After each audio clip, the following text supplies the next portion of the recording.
Vamos a rodar videos.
Muy buenos días desde Bogotá, la capital colombiana, pero también pueden ser muy buenas tardes o muy buenas noches dependiendo del lugar en el que ustedes se encuentren.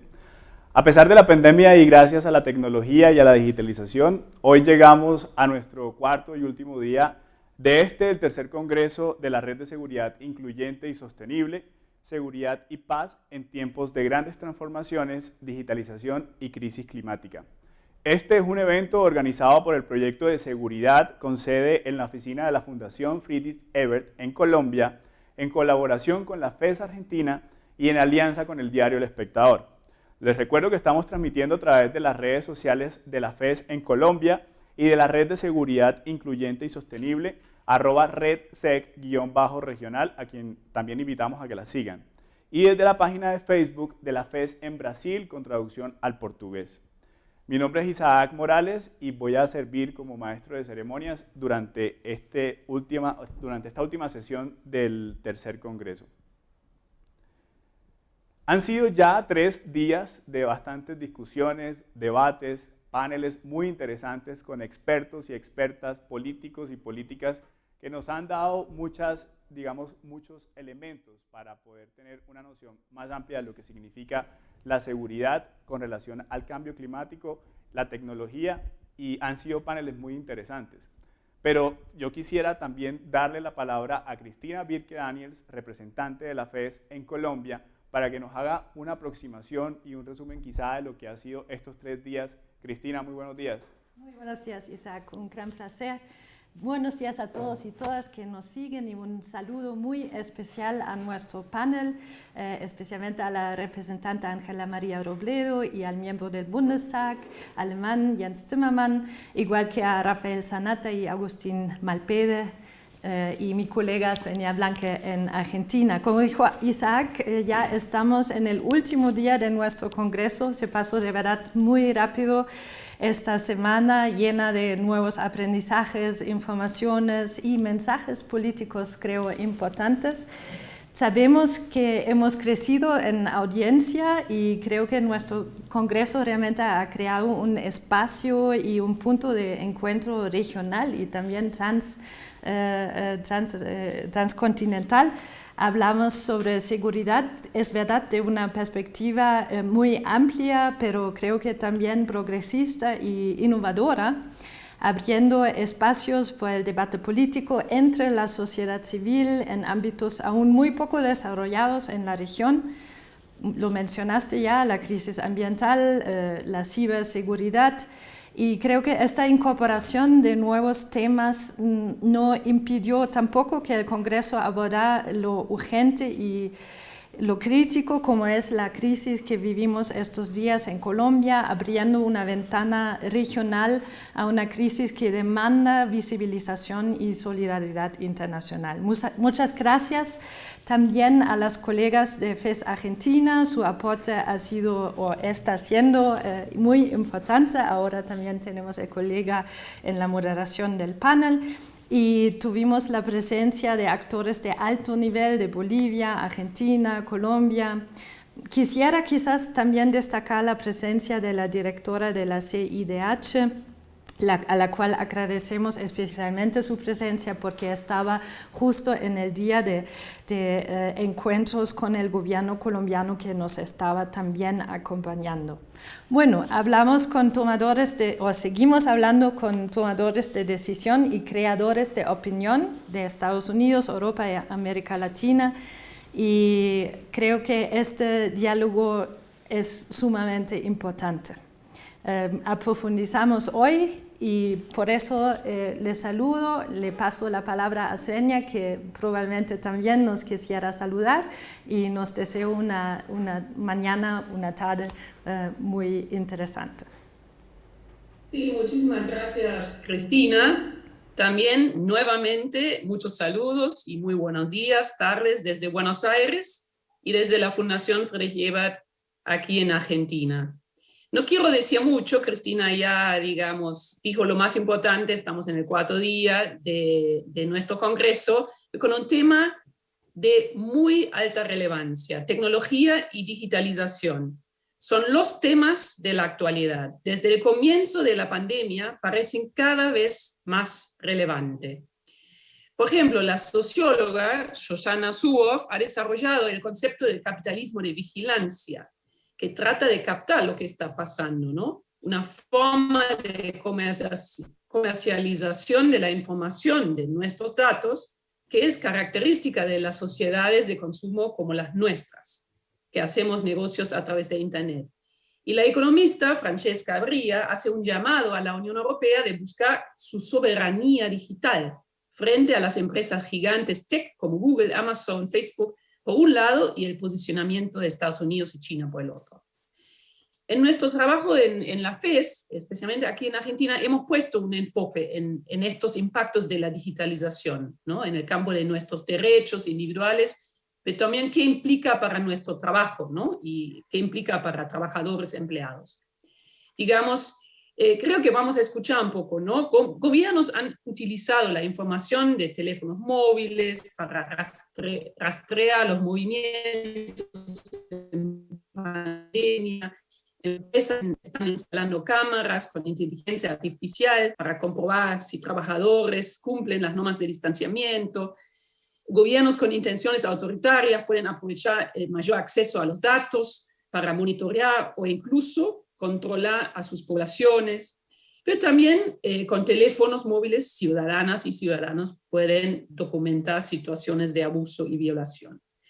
El debate sobre cómo podemos proteger nuestras libertades, derechos, pero también nuestra seguridad es por ello muy, muy relevante. Así me da muchísimo gusto que lo debatimos entre diversos países hoy, incluyendo una mirada desde el Parlamento en Alemania, pero también desde otros países de la región. Muchísimas gracias a todos por hacer este congreso posible. Y espero que se me está escuchando, porque parece que hay algunos problemas de conectividad, pero eso es también parte de lo que vamos a hablar. Muchísimas gracias. Svenja, muchísimas gracias. Sí, te escuchamos muy bien y muchas gracias por ese saludo. Quiero recordarle un par de cosas a las personas que nos acompañan en nuestra sala de Zoom. Contamos con traducción simultánea al inglés, portugués y alemán. Es importante que lo activen dentro de las opciones que ofrece Zoom. Pueden hacernos llegar sus preguntas a través del chat de Zoom o en los comentarios de Facebook, o también se puede utilizar el hashtag Tercer Congreso FES Seguridad en las diferentes redes sociales. Así es, como lo decía entonces Cristina y Svenja, han sido 3 días de mucho aprendizaje, de mucho conocimiento, que se ha puesto como en la mesa varios temas relevantes. Ahora, la tecnología y la digitalización presentan oportunidades de desarrollo, pero también desafíos para la democracia. Este panel discutirá sobre los desafíos de la seguridad en el mundo digital que son clave para la protección de la democracia, en particular en el contexto de los países latinoamericanos. Esta es la descripción de lo que va a ser el quinto panel de nuestro tercer Congreso de Seguridad, de la Red de Seguridad Incluyente y Sostenible, Seguridad, Tecnología y Digitalización, Desafíos para la Democracia. Este panel será moderado por Sergio Ballardini, de la FES Argentina. Sergio es licenciado en Psicología, ha realizado estudios de maestría en Administración Pública Es especialista en adolescencia y juventud y políticas públicas de juventud. Es director de proyectos de la Fundación Friedrich Ebert de la FES. Es miembro del programa de estudios en juventud de la FLACSO, de la Facultad Latinoamericana de Ciencias Sociales, y se ha desempeñado como coordinador del grupo de trabajo sobre juventud de CLACSO durante los años 1997 hasta el 2013, y como director de capacitación y estudios de la Dirección Nacional de Juventud entre el 99 y el año 2001. Ha coordinado y participado en el diseño y puesta en marcha de diferentes programas y proyectos en diversos organismos públicos en las áreas de desarrollo social, educación, juventud, gobierno y en diferentes niveles de jurisdicción municipal, provincial, nacional y regional. Para mí es un gusto saludar a Sergio y a todos nuestros panelistas invitados. Sergio, muy buenos días. Muy buenos días, Isaac, y muchas gracias por la presentación que da inicio a este panel. Quiero, en primer lugar, entonces, nombrar a quienes van a ser nuestros participantes. Jens Zimmermann, encargado de la agenda digital del SPD en el Bundestag de Alemania. Ángela María Robledo, precandidata presidencial de Colombia. Rafael Sanata, director de la Associação Data Privacy Brasil de Pesquisa, de Brasil. Y Agustín Malpede, del Observatorio de Derecho Informático Argentino, en Argentina. Luego voy a hacer una presentación un poco más detallada de cada una y cada uno, pero entonces, antes que eso, vamos a presentar la idea, el concepto de este panel. Vivimos en una época digital que está transformando las relaciones políticas, sociales y económicas. Una época que está cambiando y cambiará la forma como vivimos y cómo trabajamos. La pandemia COVID-19 aceleró aún más estos procesos. Con la inteligencia artificial, la conducción autónoma de vehículos, sistemas de armas totalmente autónomos y el desafío geopolítico de la carrera por el dominio tecnológico entre Estados Unidos y China, ya estamos en el umbral de la siguiente fase de la digitalización, sin haber encontrado aún respuestas a muchas de las controversias de las tecnologías actuales. Por eso, se torna urgente ofrecer y discutir los medios, los desafíos y las oportunidades para que examinemos su impacto en el ámbito de la seguridad ciudadana y los estados. La digitalización puede ayudar a responder muchas de estas cuestiones no resueltas de nuestro tiempo. Los datos inteligentes y la inteligencia artificial permiten, por ejemplo, un giro ecológico y económico de proporciones sin precedentes. El uso de tecnologías digitales puede revolucionar tanto la planificación del tráfico como el diagnóstico médico.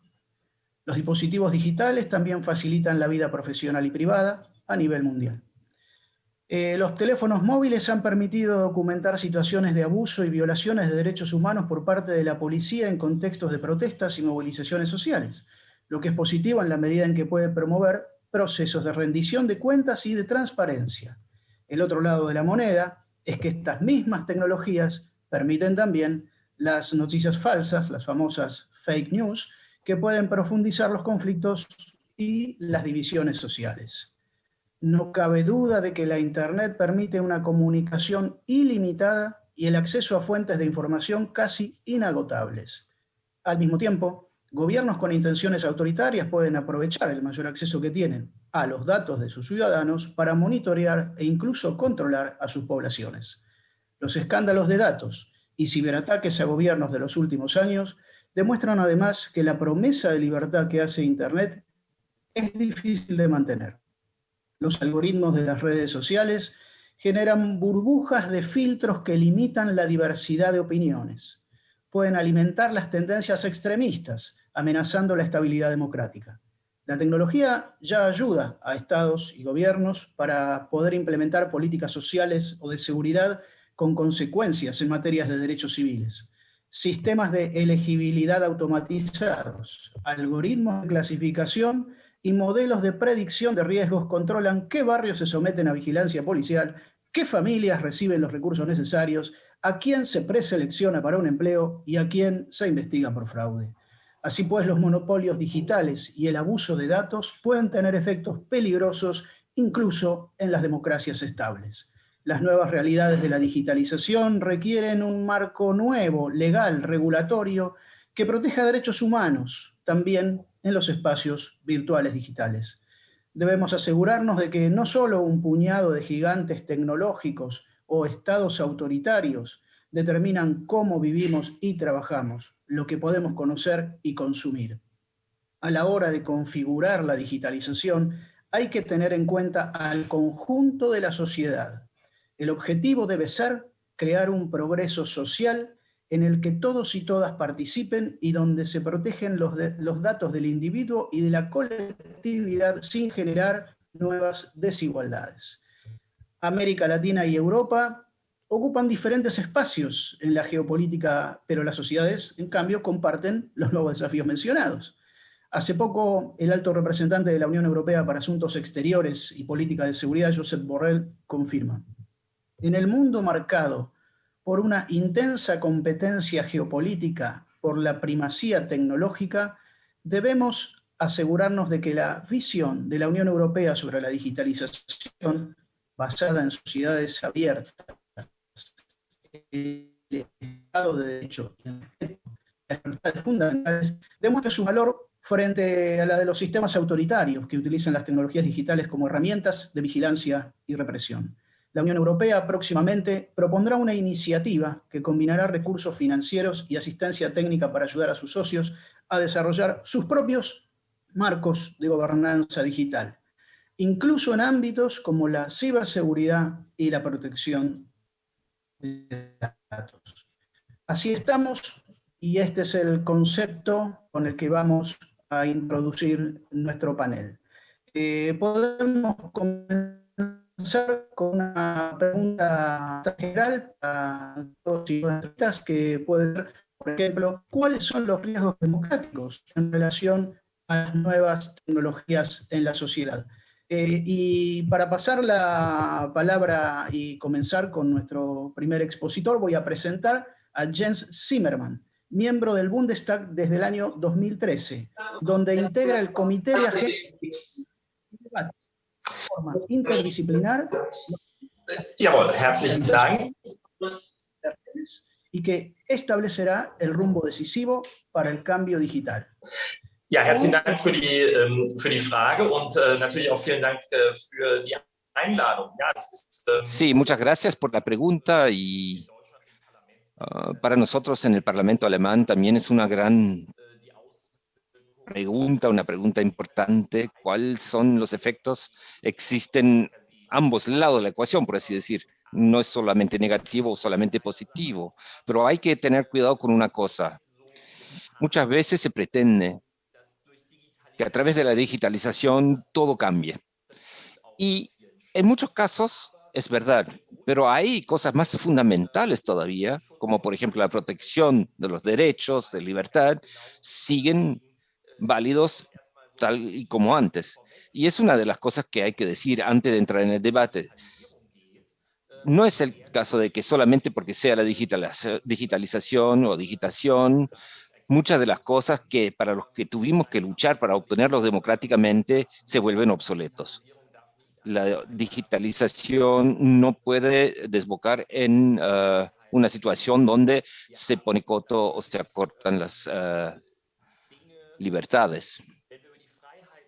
Cuando hablamos, por ejemplo, de libertad, para nosotros percibimos la posibilidad, sobre todo, de poder intercambiarnos en el Internet, que la libertad de opinión recibe una alta gama de oportunidades adicionales, pero una de las tareas principales para la democracia es asegurar que los enemigos de la libertad y de la democracia, que también utilizan estos mismos medios, poder luchar contra la libertad.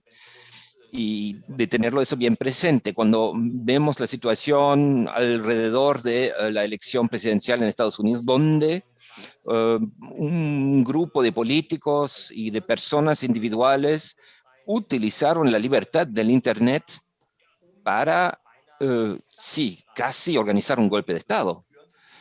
Y cuando se tiene ese aspecto presente, entonces queda claro que es un equilibrio muy difícil. En Alemania, en el Bundestag, tenemos una ley de nombre complicada sobre la implementación de la red en Alemania. Es una cosa muy técnica alemana, pero es muy interesante porque en esa ley hemos incluido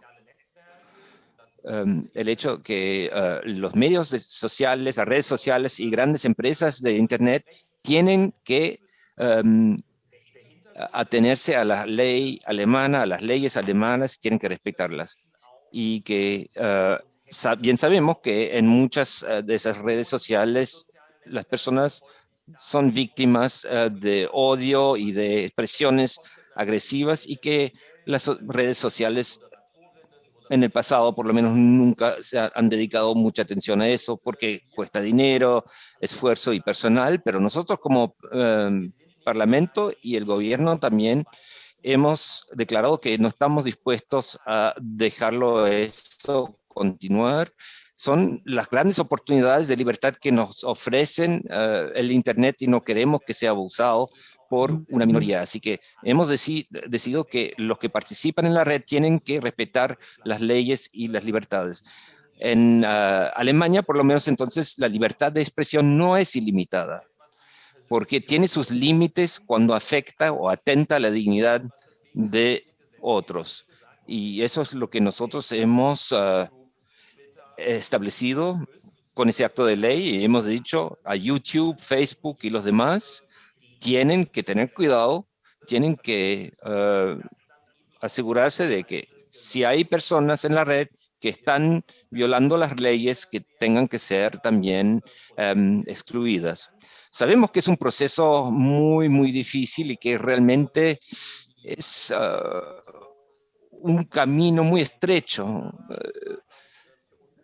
un balance, un equilibrio muy fino, pero era un paso importante para nosotros. No son cosas que simplemente se pueden dejar que ocurran, se necesita un contexto, una estructura. Y nosotros, a través de ese proceso de equilibración, de calibración, por un lado tener una regulación y por el otro lado la protección de la libertad, siempre vamos a tener que negociar esto y sabemos y somos conscientes del hecho de que posiblemente algunos estados autoritarios y gobiernos que en su territorio limitan libertad, que posiblemente le damos un argumento diciendo, por ejemplo, bueno, nosotros, ellos entonces pueden reclamar que están limitando el Internet en su propio país, pero pueden tomar como ejemplo a Alemania,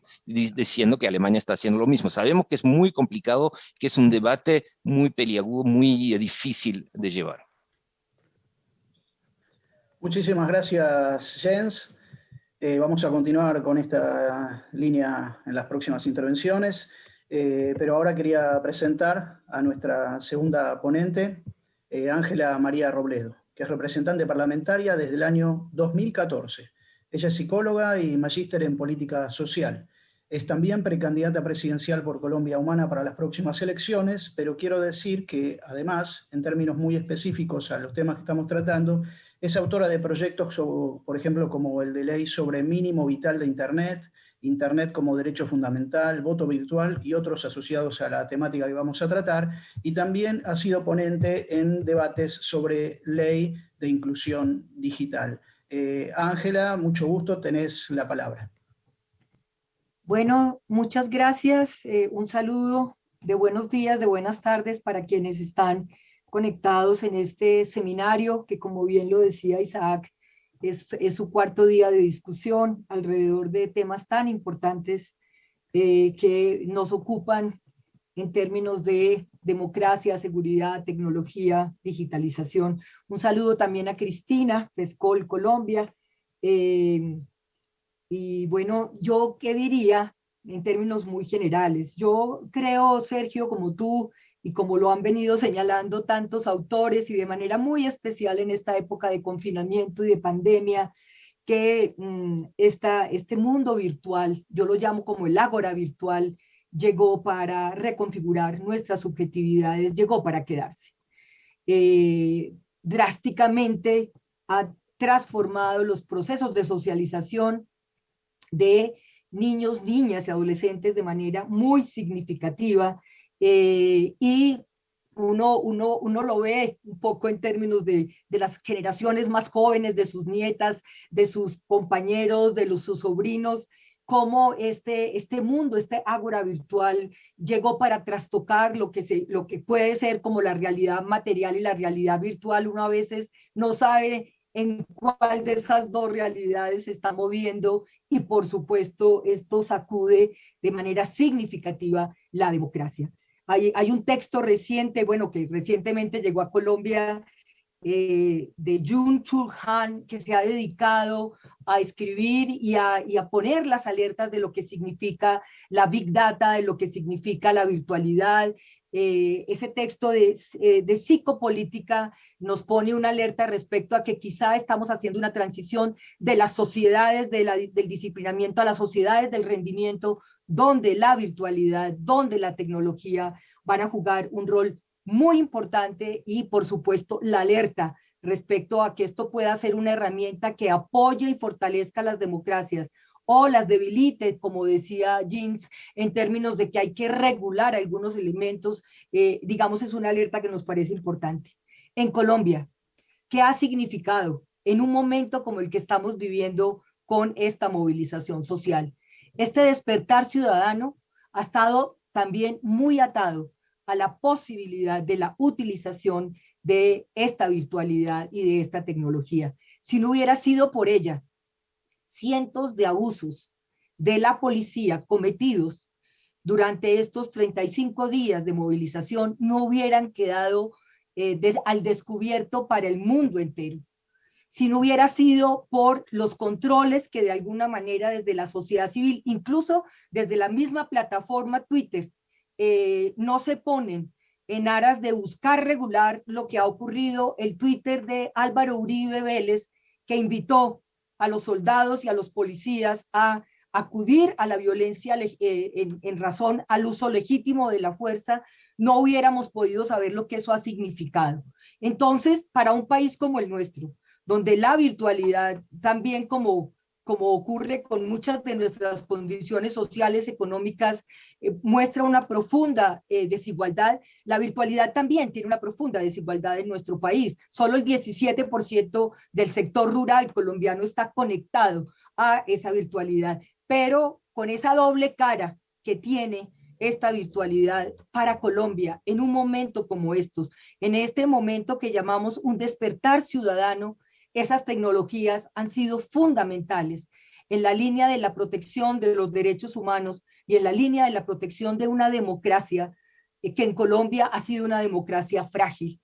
Vivir décadas por décadas en guerra ha significado que la movilización esté confinada, que esté regulada, y ha sido este mes de abril donde, a pesar de la pandemia, donde a pesar de todas esas dificultades, donde este aparatico, este dispositivo ha sido fundamental para convocar, para invitar, para informarnos, ha cumplido una tarea muy importante. Entonces, si bien sé que hay muchos riesgos para Colombia hoy, esa virtualidad y esta tecnología ha sido un elemento que ha modificado de manera significativa nuestras movilizaciones, y hoy en día se ha convertido en una herramienta de protección de la vida en un país donde la vida no vale nada después de tantas guerras. Entonces sé que hay que trabajar, que hay que regular y que hay que revisar, pero en este momento esa tecnología para nosotros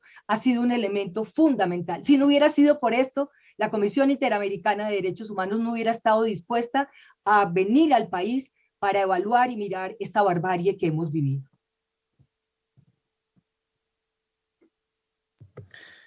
Muchas gracias, Ángela.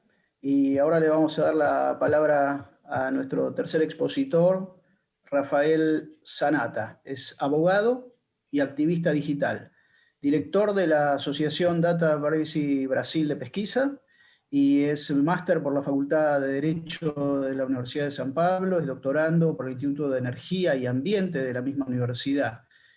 máster en Derecho y Economía de la Universidad de Turín. Alumno recibido de la Privacy Law and Policy Course of the Universidad de Ámsterdam. Y, en fin, tiene una trayectoria enorme, es miembro del Instituto Brasileño de Responsabilidad Civil, fue coordinador del programa de Derechos Digitales del Instituto Brasileño de Defensa del Consumidor y líder de variados proyectos sobre Internet e investigador en relación al tema. Así que vamos a pasar y darle la palabra a Rafael Sanata. Por favor, podés comenzar. Muito obrigado, é prazer enorme estar aqui. Agradeço a presença e o convite generoso da Fundação. Es un placer estar aquí y estoy encantado de poder hablar aquí con ustedes. Y quiero darles las gracias por haberme permitido también hablar en mi lengua, en portugués. Los temas que se han planteado son muy importantes también para el trabajo de los activistas brasileños respecto a los derechos digitales, ya que se trata de crear una legislación en este ámbito. Se trata de reafirmar todos esos derechos y para nosotros está claro que los derechos digitales son derechos fundamentales y esta narrativa que ha sido reconocida por la Corte Suprema es muy importante para que tengamos a cabo discusiones sobre los riesgos que ocurren y que se ven en Brasil en el contexto del autoritarismo y también en el ámbito de la seguridad pública, que es un ámbito en expansión, y la idea de las soluciones técnicas, como si esas soluciones técnicas pudieran solucionarlo todo en los ámbitos de seguridad en Brasil, y no es así. Yo creo que Brasil está atravesando un momento muy problemático con tres riesgos principales. El primero es la actividad de inteligencia paralela a las estructuras oficiales en Brasil. Se ha dicho que se están contratando servicios de vigilancia con contratos públicos para monitorear y hacer una vigilancia de los activistas, de los académicos, sin diligencia debida, sin las garantías de verificación de que no se están violando los derechos. Y no podemos normalizar este tipo de actividad. Segundo problema, la expansión del mercado de seguridad pública y soluciones como el reconocimiento facial, que ha sido muy criticado por la coalición de derechos a la que pertenecemos, también con los movimientos antirracistas y otros movimientos que cuestionan el impacto, el sesgo, la desigualdad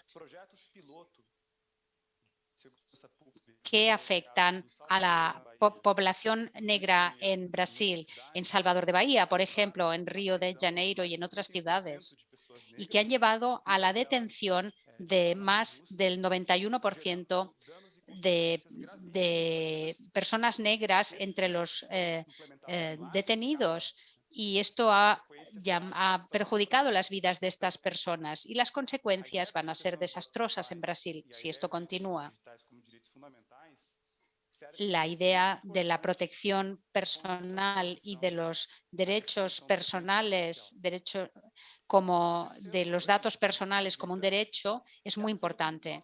Y un tercer problema que es también muy serio es el tecnoautoritarismo que está en crecimiento en Brasil, que es la posibilidad de incrementar sus bases. Las bases de datos. Bolsonaro quiere unificar todas las bases de datos, hacerlas interconectadas sin que haya una legislación para proteger los datos personales, simplemente para la investigación criminal. Y este es el escenario al que nos vemos enfrentados.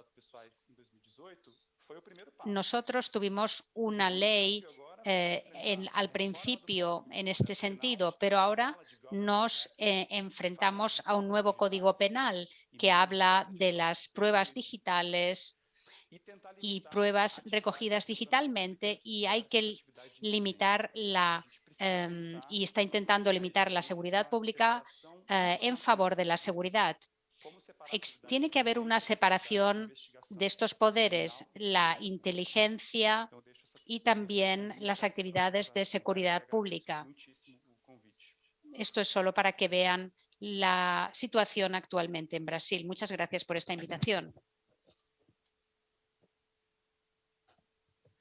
Muchísimas gracias, Rafael.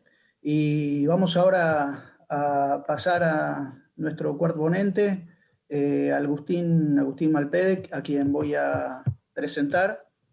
Agustín es abogado, colabora con el Observatorio de Derecho Informático Argentino, trabajó en el Comando Conjunto de Ciberdefensa del Ministerio de Defensa de la Nación y actualmente se desempeña como consultor legal dentro de la Subsecretaría de Innovación Administrativa de la Jefatura de Gabinete de Ministros de la Nación. Además, me gustaría agregar que es miembro de SIN Digital, un grupo de trabajo de FES Argentina sobre digitalización, sindicalismo y trabajo del futuro. Tenés la palabra, Agustín. Muchas gracias, Sergio. Antes que nada, estamos muy contentos de tener la oportunidad de estar acá y queremos agradecer a los organizadores por la invitación, en particular a la FES Argentina y a Svenia Blanque, con quienes venimos desarrollando vínculos de cooperación que nos permiten enriquecer nuestros conocimientos y crecer día a día.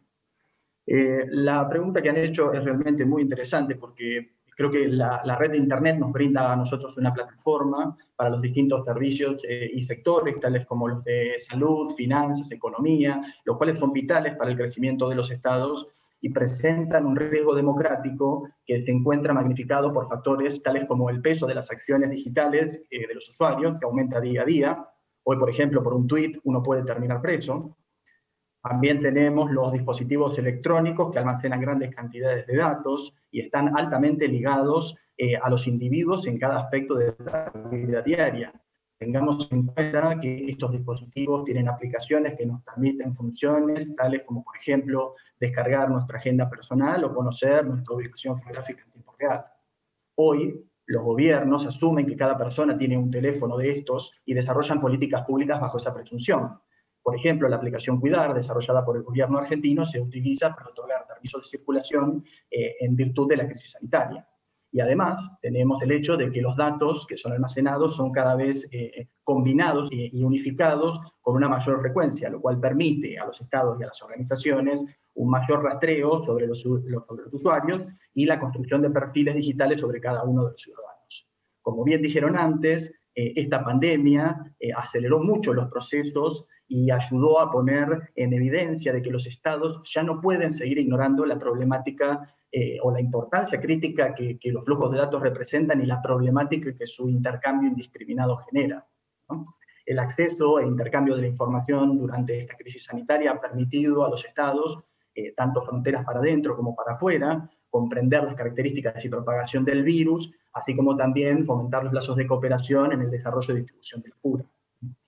La emergencia sanitaria, como bien dijeron antes, trajo aparejada una transformación digital de nuestros modos que ya venía consolidándose, pero que ahora como que se termina de materializar porque nos damos cuenta de que las tecnologías nos pueden servir no solamente para controlar la propagación de un virus, sino también para mejorar el funcionamiento de las instituciones públicas y la gobernanza de los estados.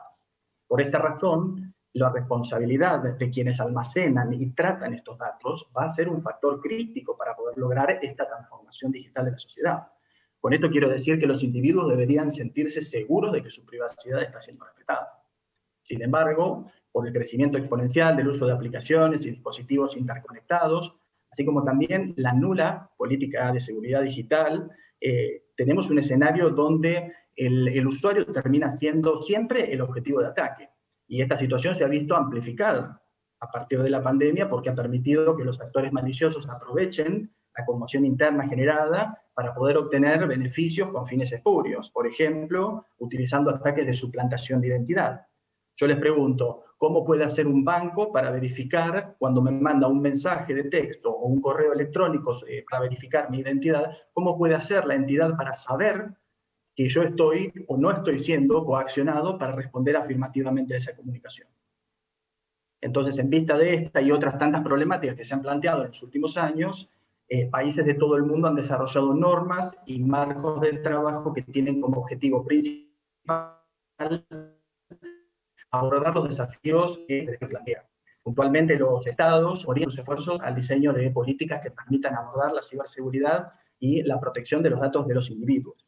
Y al diseñar estas políticas, es importante que los estados tengan en cuenta de que estos dos conceptos no pueden ser pensados como temas estáticos con una única solución, ¿no?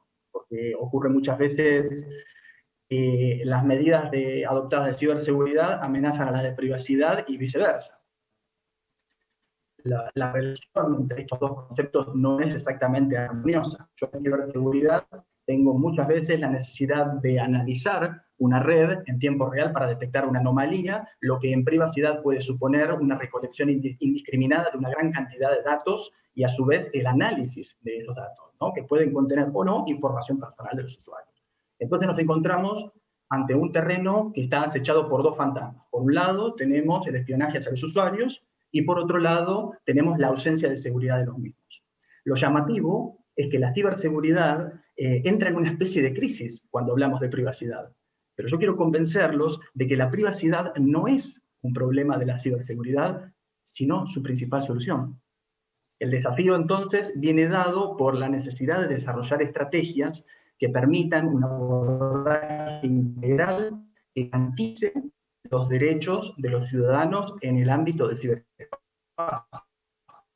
El desafío para la democracia es entender que la privacidad es un paso esencial para poder lograr la seguridad colectiva.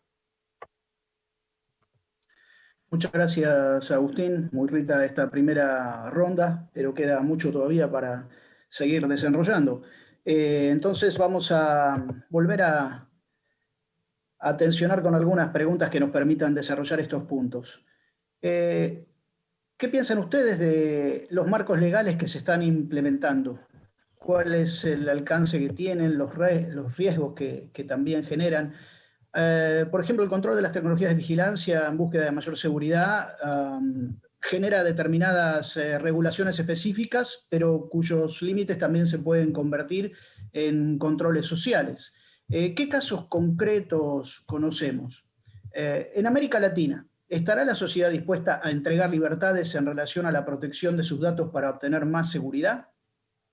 ¿Se percibe la Unión Europea como actor protegiendo libertades y derechos fundamentales en la era digital? Agregaría, ¿qué pasó con las aplicaciones que se generaron en la pandemia?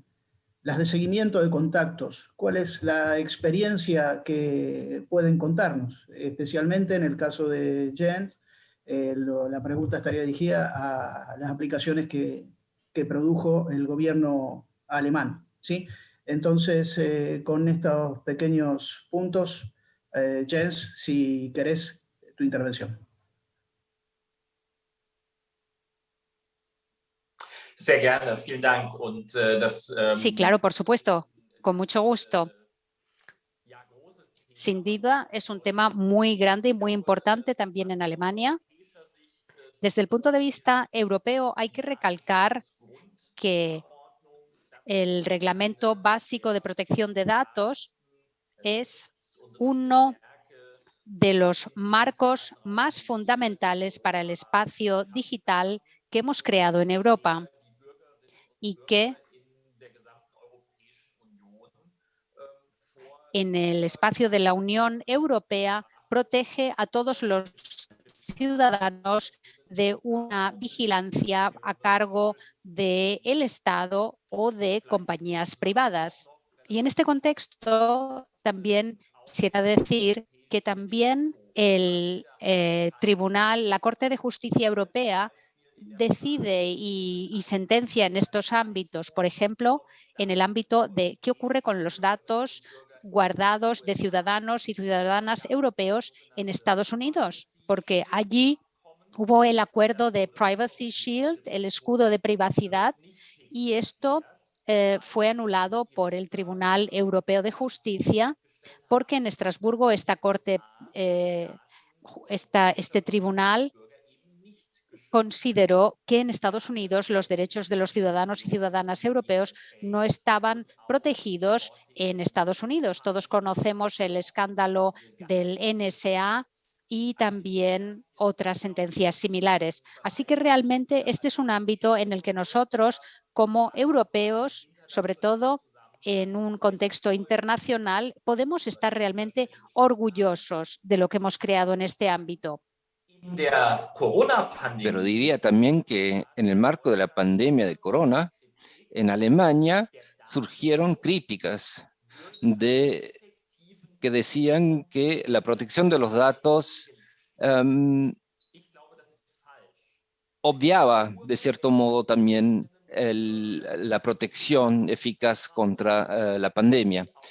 Yo estoy convencido que el contrario es cierto, que solamente si las personas tienen confianza en las estructuras, entonces estarán dispuestos a ofrecer sus datos. Y en el marco de la pandemia hemos logrado que la mayoría de los ciudadanos han confirmado la confianza que tienen en el Estado. Y hay 30 millones, más de 30 millones de ciudadanos alemanes que han instalado una aplicación estatal en sus celulares para obtener alertas acerca del COVID. Es una marca de confianza. Y solamente fue posible porque desde el comienzo, también de parte de la sociedad civil, insistimos que la aplicación tenía que ser open source y de recurso abierto, y también hacer muy transparente qué puede acceder. Y también insistimos que tenía que funcionar de manera descentralizada.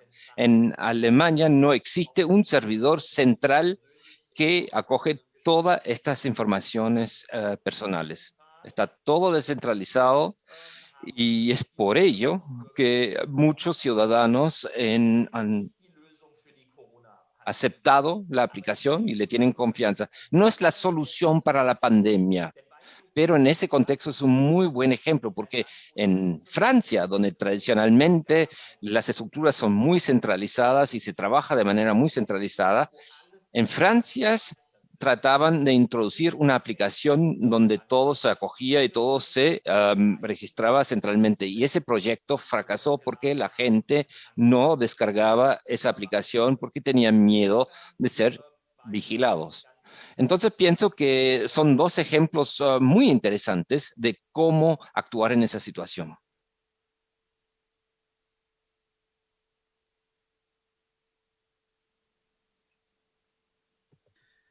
Muchas gracias, Jens. Es bien interesante ver las distintas experiencias de las aplicaciones que se han producido para los celulares de los ciudadanos en una u otra sociedad.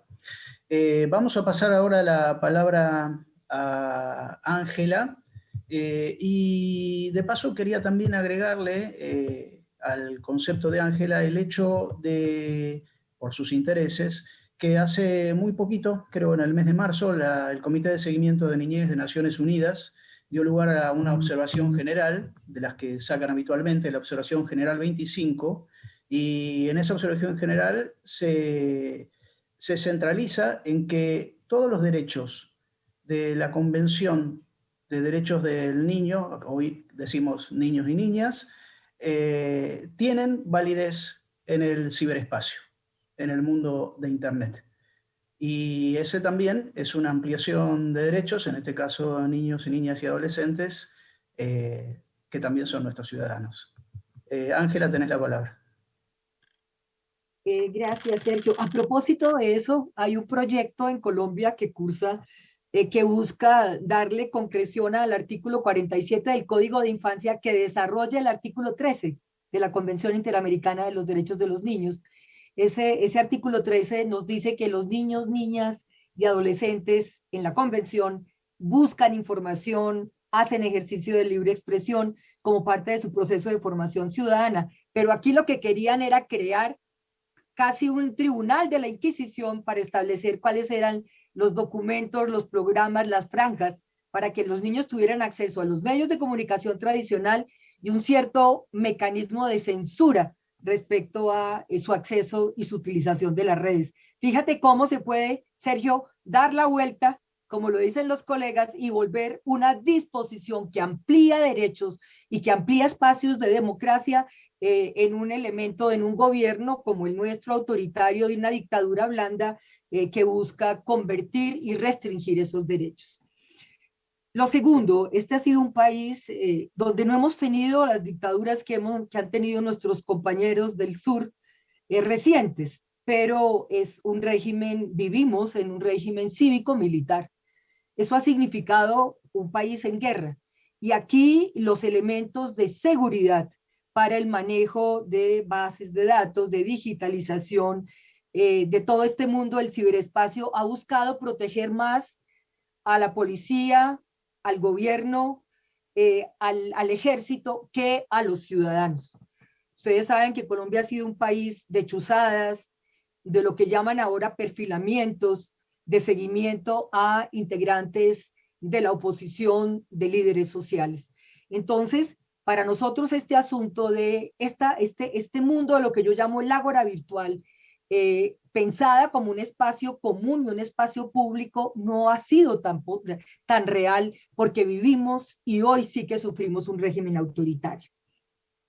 Entonces aquí ha habido mucho más preocupación por proteger a la policía, al ejército y al Estado, que por proteger a los ciudadanos respecto a estos derechos de seguridad en la utilización del mundo de la tecnología. Segundo, nos pregunta Sergio sobre la pandemia. Se creó una aplicación, Coronap, y a diferencia de lo que dice Jeans, aquí como hay tanta desconfianza, la plataforma era donde tú tenías que poner todos tus datos, generó profundas desconfianzas y tenía muchos nichos. Nosotros hicimos un debate de control político, tenía muchas fisuras respecto a la seguridad y a la utilización de esos datos. Como dice Rafael, aquí la gran preocupación era que esto terminase siendo y continúa estando allí en una gran base de datos que pueda servir para las elecciones del 2022. La única posibilidad, como el Coronap, que es esa aplicación para el tema de contactos, de informar tu estado de salud, ha funcionado, es que lo ataron al plan de vacunación y es obligación estar allí para poder recibir tu autorización para la vacuna. Entonces lo reforzaron por ahí, no sabemos qué utilización le vaya a dar, pero en principio Coronap fue un fracaso en Colombia. Además de la desconfianza, por lo que yo les digo, la baja conectividad que tiene el sector rural en Colombia.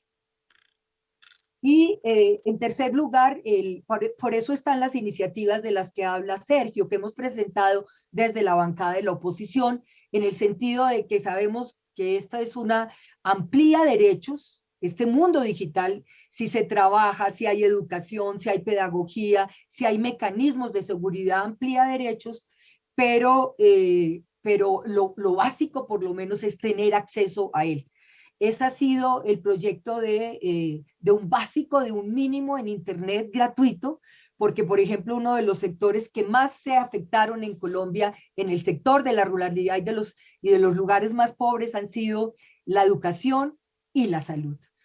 No sabemos qué pase con los proyectos que presentamos desde la oposición, generalmente no se tramitan, pero por lo menos entran en el espacio de la discusión pública, que es otro elemento de debates de seguridad, tecnología y digitalización como componentes ya claros y fundamentales en el debate democrático en Colombia, que es tan difícil, pero que hay que mantenerlo.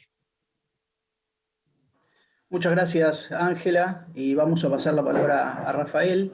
Y en el caso de Rafael, quisiera solicitarle también un comentario, si es que lo puede hacer, sobre el marco civil de Internet que se dictó en Brasil en el año 2014 durante el gobierno de Dilma Rousseff, y además a partir de una situación muy especial, tal vez única, que lo permitió, con una serie de conflictos internacionales, y que tuvo una participación muy alta no solo de los parlamentarios de los diferentes partidos, desde luego, sino de académicos, expertos y de las organizaciones de la sociedad civil. Tenés la palabra, Rafael.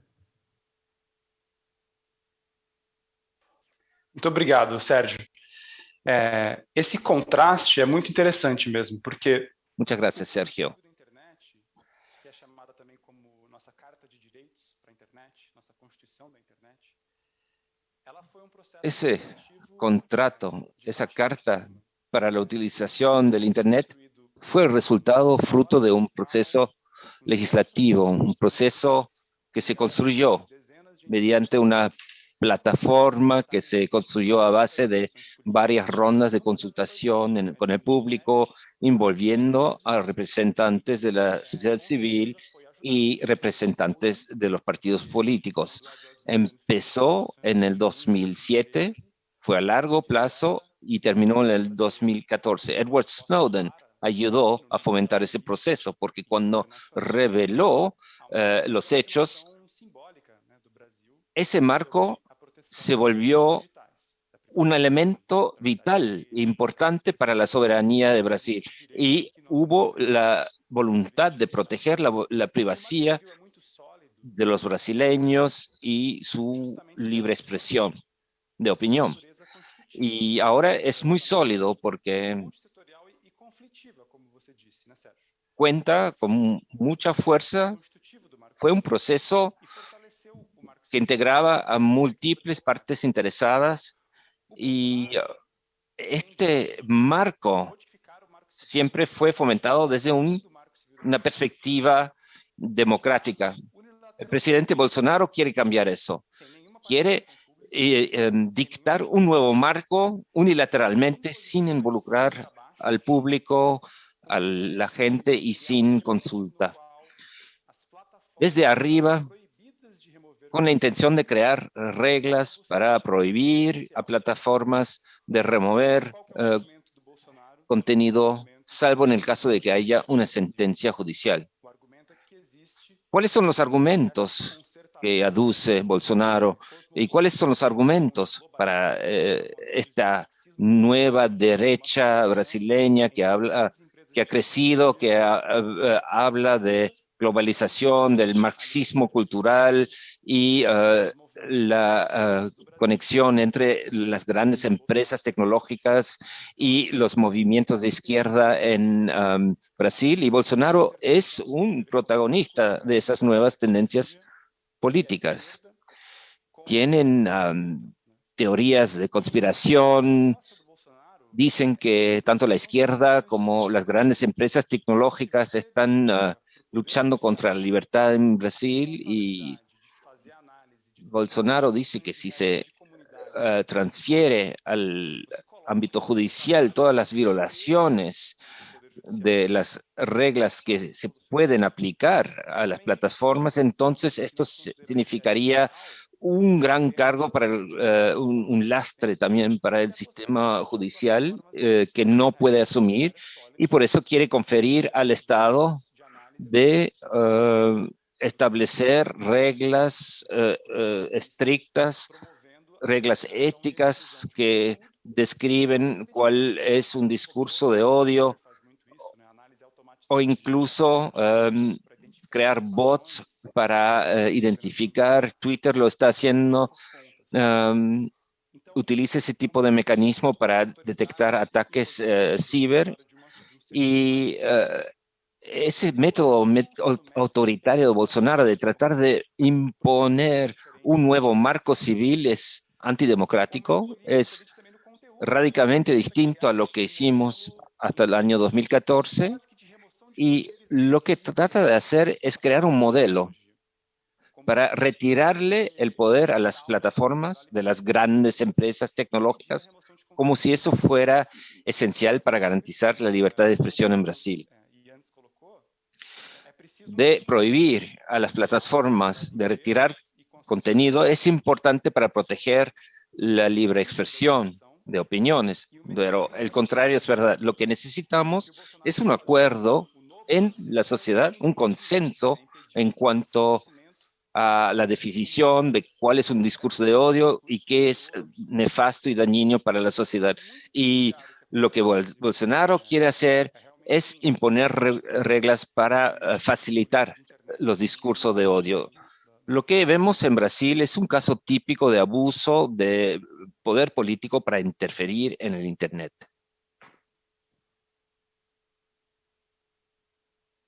Muchísimas gracias, Rafael. Siempre el marco civil de Internet es un tema de mucha relevancia para seguir tratando y conversando alrededor de él. Vamos a pasar la palabra a Agustín.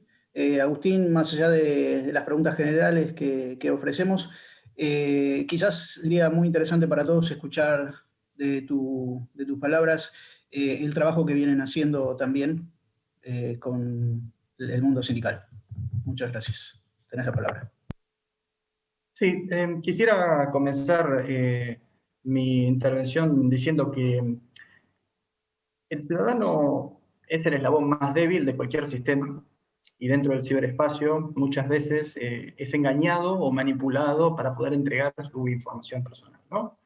Hoy el puñado de compañías o de gigantes tecnológicos que vos mencionabas, Sergio, tienen un gran papel en nuestra vida diaria, ¿no? Google filtra lo que nosotros pensamos y nos sugiere qué buscar, Amazon sabe qué regalos vamos a comprar, Facebook decide qué noticias nos va a mostrar, Apple sabe dónde estacionamos el auto y Microsoft probablemente sepa el uso que le damos a todas nuestras computadoras, ¿no?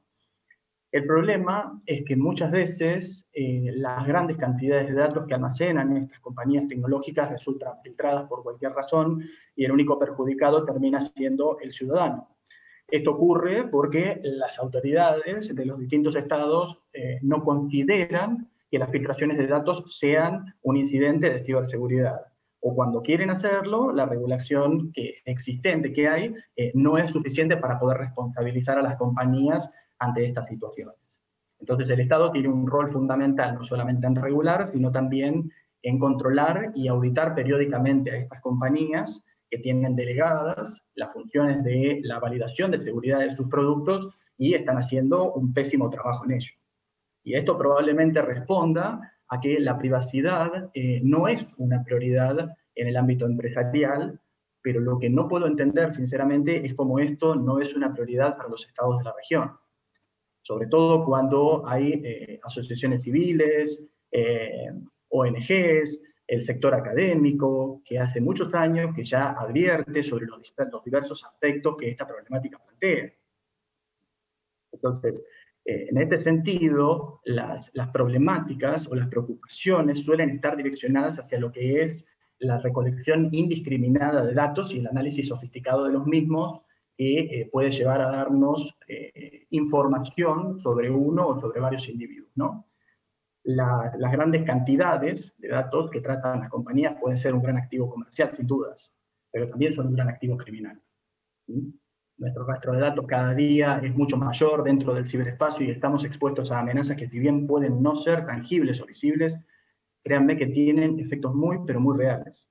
Y por ello es importante de que los estados centren o orienten sus esfuerzos hacia dos ejes principales de trabajo, que es por un lado el aseguramiento de esta información en este contexto donde se recolectan grandes cantidades de datos, y por otro lado el determinar cómo van a utilizar esa información recolectada para prevenir los incidentes de seguridad que puedan ocurrir. Está claro, creo, a este punto, de que hay aspectos de la privacidad y de la ciberseguridad que van a entrar en conflicto. Pero que yo necesite realmente crear o monitorear una infraestructura para que después, o sea, que yo necesite monitorear una infraestructura no debería servirme a mí ni a nadie como excusa para montar un sistema masivo de vigilancia que persiga la información de los usuarios, ¿no? Por eso es que los estados van a tener el rol fundamental de asegurar que las políticas públicas que formulen prevean la protección de la privacidad por diseño y como estándar. El sector privado también, por su parte, va a tener su responsabilidad porque es propietario de la porción mayoritaria de la infraestructura sobre la cual se sostiene el ciberespacio. Lo cierto, más allá de que no exista una solución para las amenazas constantes que el ciberespacio presenta respecto de lo que es la privacidad y la ciberseguridad, es importante mencionar que las propuestas formuladas deben ser cuidadosamente consideradas por los estados, para asegurarse de que la aproximación que se haga sea tanto equitativa para las necesidades planteadas por el mundo de la ciberseguridad, así como también por aquellas planteadas de la privacidad. Desde el Observatorio de Derecho Informático, nosotros creemos que es posible y que es necesario, de hecho, realizar un esfuerzo balanceado y proporcionado que permita la protección de los derechos de los ciudadanos y que también respete los derechos establecidos en torno a su privacidad. Nosotros lo que le pedimos a los decisores y las decisoras políticas es que cualquiera sea la política formulada, se incluya la privacidad y la ciberseguridad desde su diseño. Estos conceptos nos invitan a pensar dos aspectos que hasta ahora habían sido imaginados como opuestos, cuando realmente deberían ser pensados como interconectados. Y en relación a la pregunta del mundo sindical, creo que todo lo que he dicho es absolutamente extrapolable, porque es un poco, como bien dijiste, Sergio, la línea de trabajo que venimos realizando. Un poco los vínculos de cooperación que mencioné en el inicio de mi intervención con la FES fue para poder fortalecer la manera en la que los sindicatos y los gremios están trabajando o utilizando los datos personales de sus afiliados. No solamente para que puedan ser conscientes sobre el valor que los mismos tienen, sino también para poder enseñarles de qué manera pueden tomar los recaudos necesarios para poder asegurarlos. Muchísimas gracias, Agustín. Vamos ahora a hacer una ronda más sostenida en las preguntas que hemos recibido. Y para ello vamos a comenzar con una pregunta dirigida a Jens, que dice lo siguiente. La digitalización no debe afectar los derechos fundamentales de la población. Libertad de opinión que es aprovechada muchas veces por enemigos de la democracia para desestabilizar a gobiernos democráticos. Las redes sociales tienen que atenerse a las leyes en Alemania, pero ¿funciona en la práctica? ¿Hay una respuesta rápida por parte de los operadores de las redes en el caso de temas sensibles como antisemitismo u otros? Jens, tenés la palabra.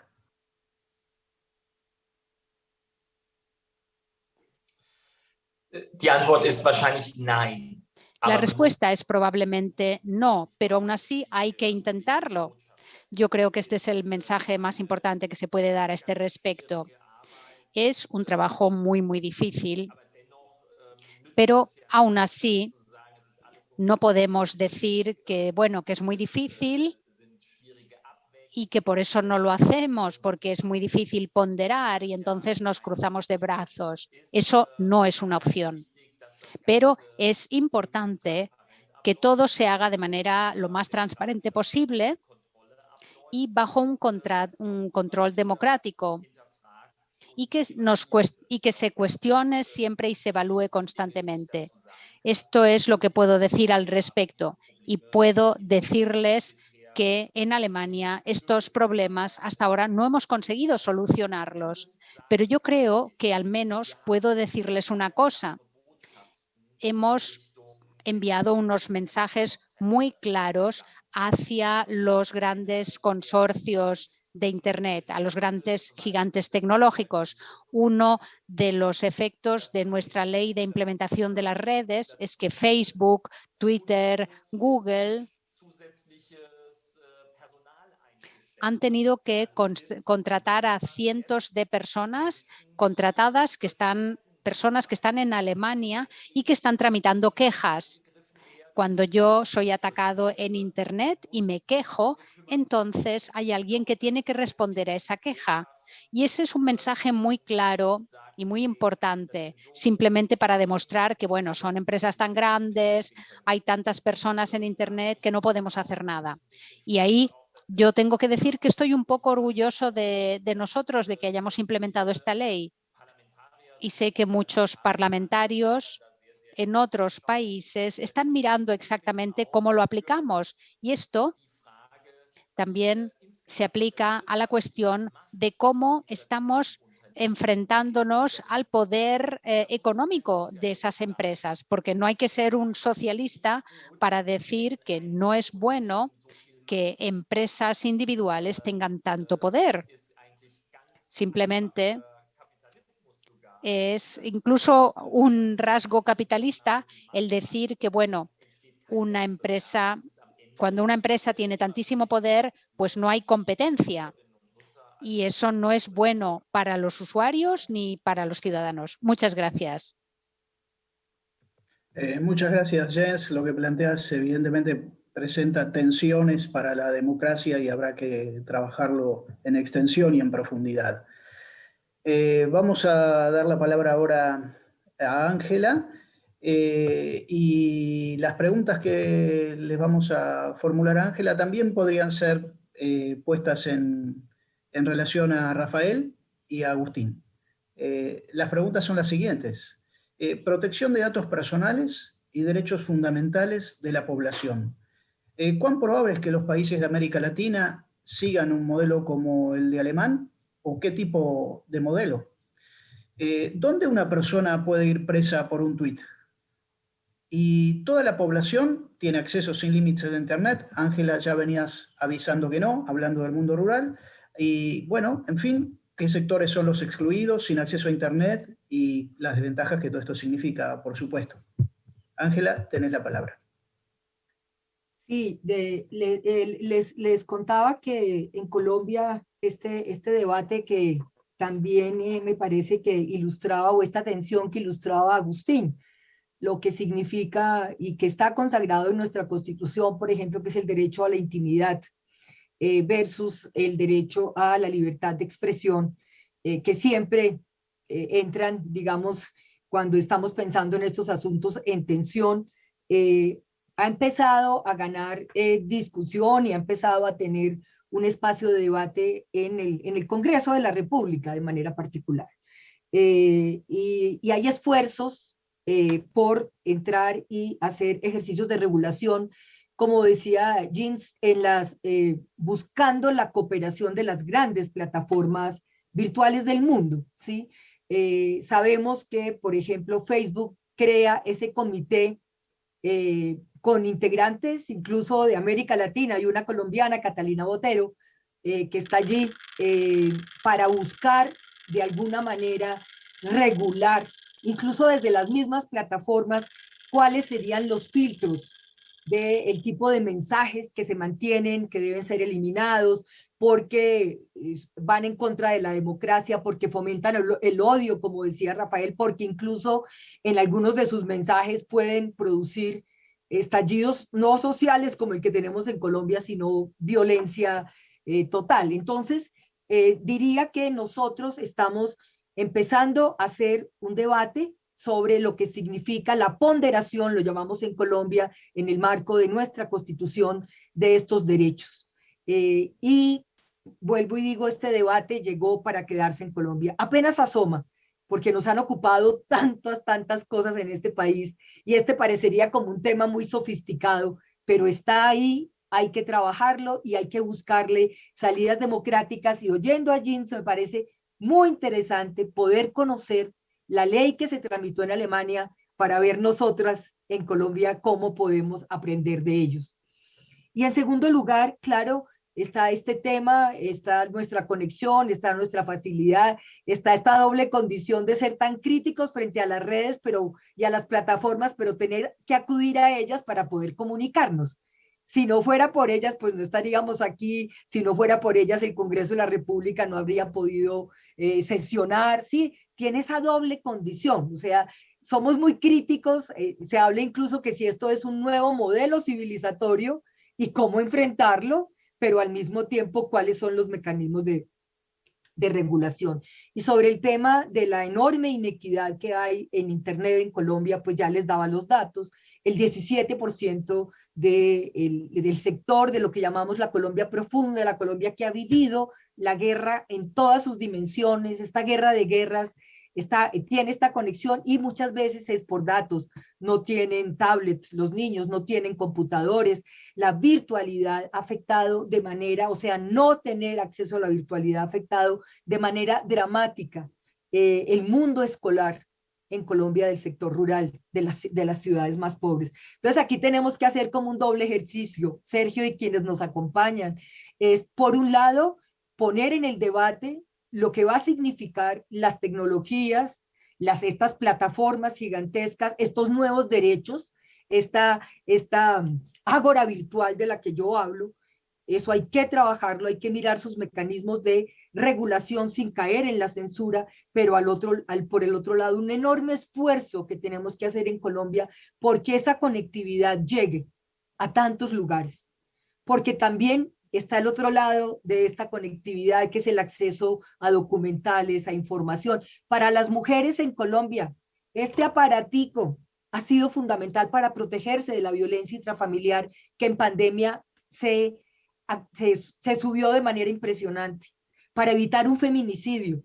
Estar conectadas a través de estas redes les ha salvado la vida a muchas mujeres y jóvenes. A los jóvenes hoy en la movilización, estar en plataformas donde avisan dónde van a estar, a qué horas van a llegar, también se ha convertido en que llamamos la primera línea de la movilización social. Estos jóvenes que están decididos a todo, les ha protegido la vida. Entonces hay que mirar esa doble cara. A mí me parece que es un tema muy interesante y pues celebro que la FES, que siempre está al tanto de estos elementos, de pensar esto en clave democrática, se haya abierto ese espacio, y agradezco, Sergio, y a todos compartir este panel. Yo ya me tengo que retirar porque tengo sesión en el Congreso. Muchísimas gracias por la invitación y seguramente volveremos a encontrarnos. Muchas gracias. Muchísimas gracias, Ángela, y por tu disposición a estar presente, además con esta circunstancia de tu participación en el Parlamento. Muchas gracias. Vamos a pasar la palabra ahora a Rafael. Tenés la posibilidad también de pensar una serie integral de respuestas en relación a los puntos planteados. Tenés la palabra. Perfeito. Muito obrigado, Sérgio. As perguntas são muito pertinentes. Eu vou endereçar como uma reflexão final uma pergunta sobre qual que seria o caminho para a América Latina. Sí, voy a tratar de no verlo como una reflexión final para el camino posible de Latinoamérica si tuviéramos que adoptar la manera alemana o el modelo alemana. Y a pesar del respeto que tenemos para Alemania y los alemanes, y siempre nos inspiran, pero hay un movimiento pionero muy importante en Latinoamérica, y se ha escrito también al respecto, como Latinoamérica como pionero para los derechos humanos, que América Latina trata siempre, busca de ampliar la definición de la libertad más allá del individual, y que yo diría para llegar y acceder a una definición más amplia. Vivimos en unas sociedades con mucha represión, con mucho conflicto, y esos elementos son a la vez también la oportunidad para nosotros de repensar y reposicionar el pensamiento sobre los derechos, que tenemos la posibilidad de ir más allá de lo simplemente individual y de una definición muy estrecha de derechos humanos. Y en cuanto a los datos personales, es un fenómeno muy claro, una oportunidad para nosotros, brasileños y latinoamericanos. Porque, por ejemplo, los europeos hoy día hablan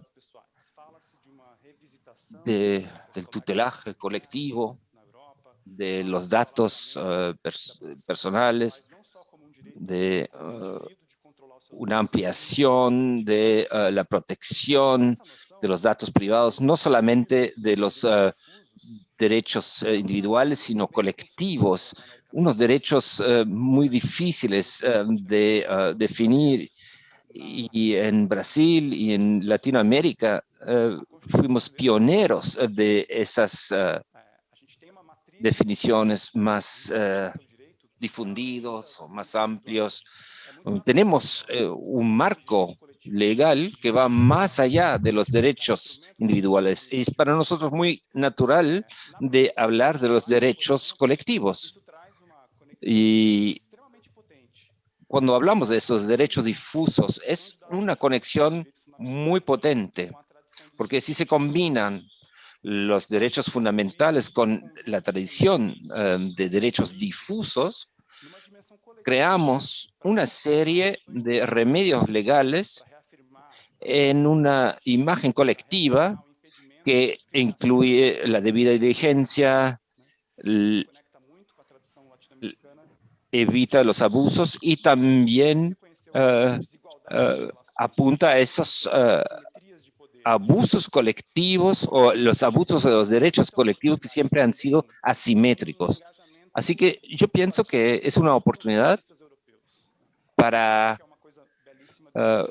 conectar a los activistas latinoamericanos con Europa. Y es esa belleza que vemos, ese intercambio, ese feedback, ese vaivén de ideas y reafirmaciones de derechos. Y ahí hay una oportunidad para utilizar ese momento para incluir la Constitución de los derechos individuales y conectarlo con esa noción de derechos colectivos y contrastarlo con la asimetría de poderes y tratar de ponerle coto al avance del autoritarianismo que los gobiernos en Latinoamérica buscan, algunos por lo menos, de ensanchar con la utilización de la tecnología. No hay muchas armas para resistir, pero yo pienso que si se pueden utilizar las que existen hoy día en el futuro, entonces es un mensaje optimista que hago. Hay una cierta potencia en el pensamiento, en la manera de encararlo en Latinoamérica que nos puede ayudar. Muchísimas gracias por invitarme, y para nosotros activistas brasileños es un encanto poder estar con nosotros, con vosotros, y hacer ese intercambio y escuchar también sus ideas. Muchísimas gracias por la invitación. Muchas gracias, Rafael. Para nosotros es un gusto poder escuchar y oír tus intervenciones.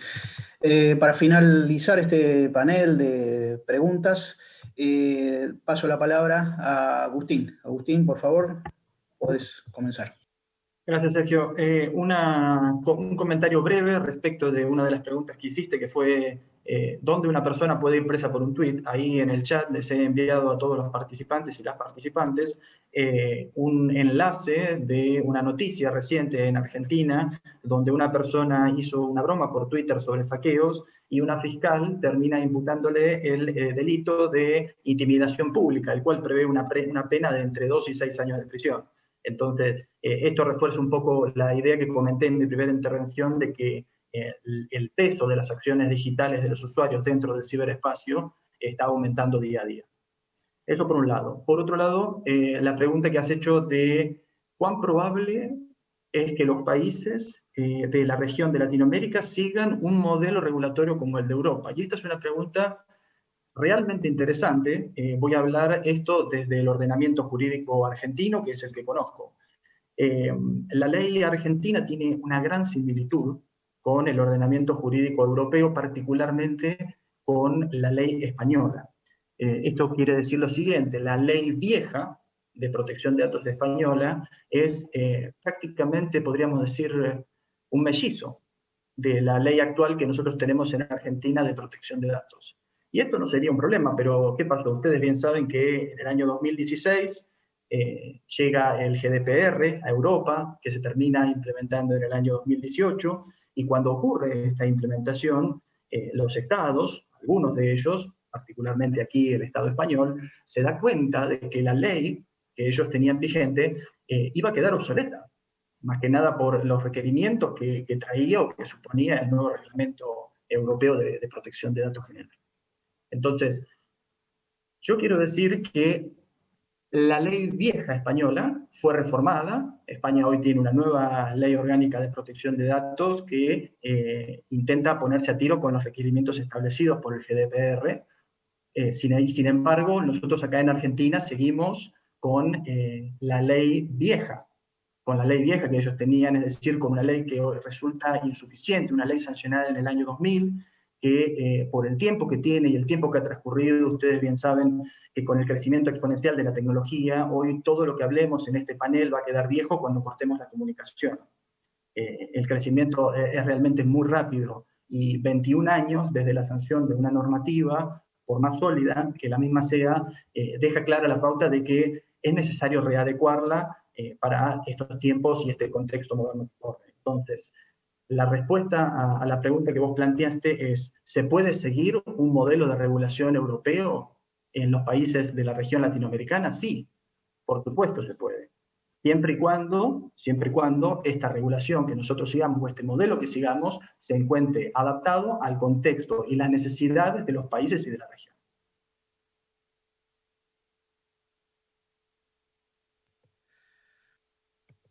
Muchísimas gracias, Agustín. Muy claro tu planteo y bienvenido. Bueno, así llegado a esta hora terminamos nuestro panel. Y hemos escuchado intervenciones que han reflejado las potencias de estas tecnologías, tanto como las tensiones a la democracia que también suponen.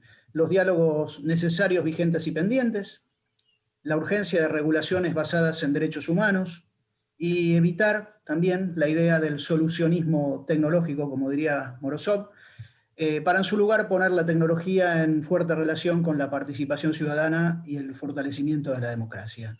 De mi parte, les agradezco muchísimo a todas y todos los panelistas por sus exposiciones y Isaac, te devuelvo la palabra. Muchas gracias. Sergio, muchísimas gracias y no hubo mejor forma de resumir el panel con sus palabras. Sin duda la tecnología tiene esas dos caras de la moneda, puede ser muy buena o puede ser muy mala dependiendo del uso que se le dé, y en estos ámbitos democráticos y políticos hay que saberlos manejar. Muchísimas gracias, Sergio, otra vez, a nuestros invitados, a Jens desde Alemania, a Ángela María Robledo, quien tuvo que ausentarse desde acá en Colombia, a Rafael Sanata desde Brasil y a Agustín Malpede desde Argentina. Este fue entonces el quinto panel de nuestro tercer congreso, Seguridad, Tecnología y Digitalización, Desafíos para la Democracia. Un panel sin duda que se conecta un poco con lo que vimos ayer también en nuestra sesión de ciberseguridad. La invitación es a que dentro de 30 minutos nos acompañen nuevamente con nuestra conferencia de cierre, Autonomía Estratégica y Pacto Verde en el escenario post-COVID, retos comunes para América Latina y la Unión Europea, que también va a estar muy interesante. En breve nos volvemos a ver. Gracias.